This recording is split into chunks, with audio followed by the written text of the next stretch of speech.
I'm not very good at introductions, so here's one from Zero Punctuation.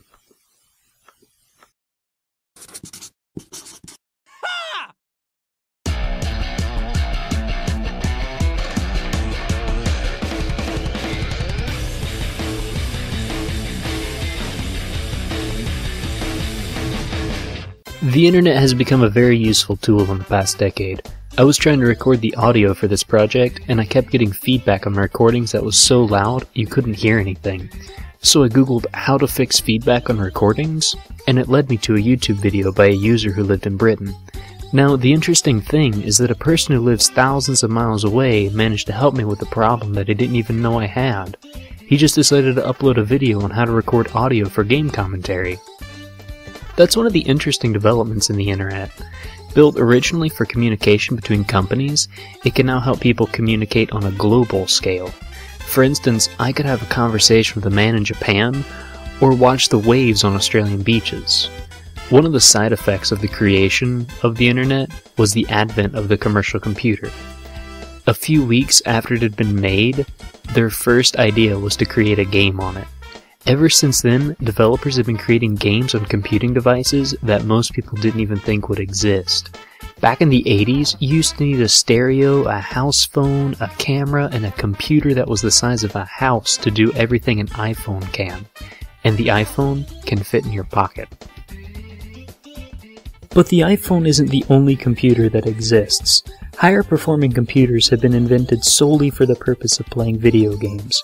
Consoles like the PlayStation and the Xbox 360 are just computers that have been packaged into different boxes, and you use a controller instead of a keyboard. Some gamers take a preference to console gaming, and some developers will develop a game solely for one console.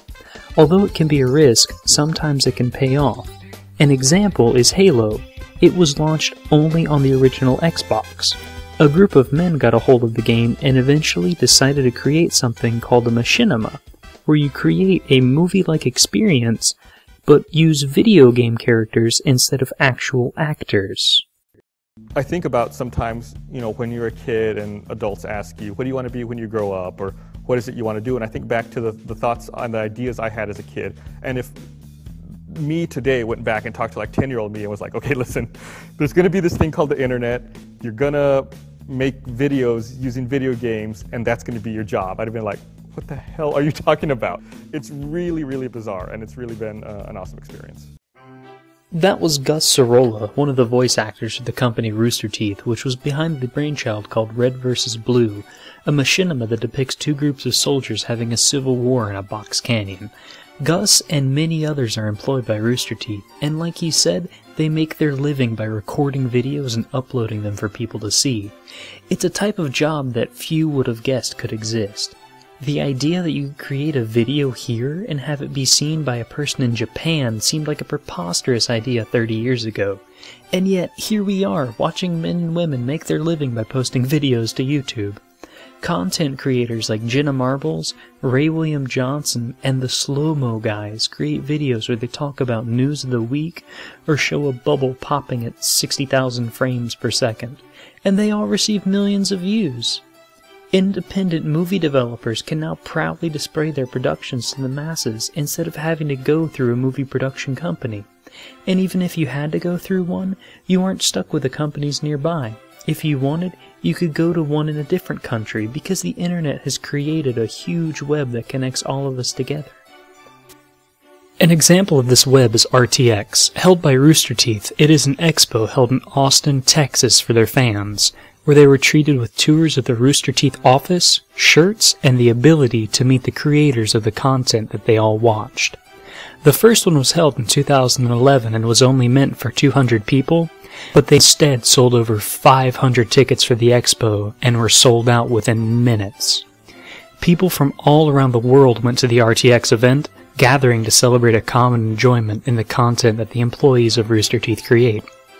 A person from London could meet and make a friend from Australia, Korea, or even someone from the local area. In 100 years, this will become commonplace and be in the history books, but looking from the past 100 years to now, I doubt that this was ever thought of outside of science fiction novels. And that has to be my favorite thing about anthropology. Scientists in this field have documented all sorts of interactions between different cultures for hundreds of years, but now that we have the internet, anthropologists will have much more to work with because communication has become so easy it's as simple as picking up your phone. However, it might be a bit more difficult to analyze since most people delete their text messages.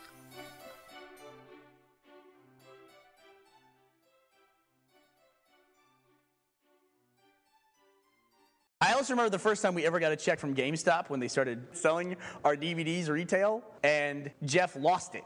I handed him the check because it was like the biggest check either of us had ever seen in person. Turn around, do a full revolution, go, "Where's the check?" Goes, "Oh." "Where's the check? Where is it?" I mean, we hunted up and down the street looking for that check. We were going to lunch to celebrate. You handed it to him in the street? Handed to him in the car.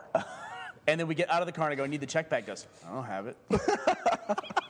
My kid does that. Teddy, my youngest, who's the most irresponsible kid on the planet, he takes off his shoes and then he loses them. And then he puts it on you. Like, "Where are my shoes? Where are my shoes?" Like, "I don't know where your damn shoes are. They're your shoes." So one time he had one shoe on at the end of a movie and we hunted up and down the rows for his other goddamn shoe.